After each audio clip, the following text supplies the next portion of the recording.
I want to bring in David Stryzewski, who's going to talk to us about Bitcoin. All right, David, welcome back. Bitcoin is about, what, 52.4 at this moment. And you think that this is Bitcoin's breakout moment. I want you to explain that, and I want you to tell us what is this halving about? H-A-L-V-I-N-G, halving. What's that about?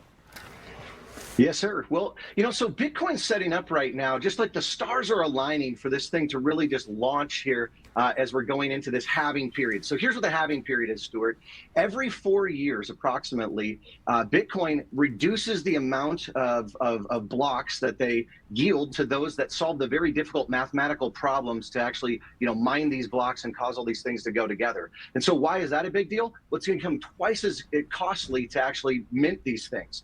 And so, we're at 19,500,000 right now on those Bitcoins actually minted. There's 21 million in total. So we're getting near the end of all the allowable amounts of these things. So supply and demand is going to dictate that the last ones of these are going to be, more expensive, and also there's fewer of them. And so where we're looking at right now with Bitcoin, I think that we're gearing up here to be looking at 100,000 at the end of the year because of this new ETF trend that's developed here. We're seeing over $1 billion a day trending into the market right now. So I don't think that this is going away. I think it's just getting set up right now as we're just past the first month of that ETF going live. But wait a second, is there no way you can increase the supply of Bitcoins? There is not. That's actually part of the rules that they mandated in the initial launching of this thing. And in fact, one thing that's really important, Stuart, is that of all the Bitcoins that have ever been produced, if you lose your keys, you lose your crypto. And what that means is that, if you're holding this in some cold wallet or storage offline, or maybe it got hacked and stolen away, you can never get it back. And so of the 21 million that are out there, I guarantee you there's millions of those that are actually not ever going to be active ever again because people have passed away, they've lost their crypto, they've lost their keys. Well, okay, tell me, are you in Bitcoin, and tell me what price you paid for it? Okay, so I've been in Bitcoin, and I'm somebody who's a buyer long term.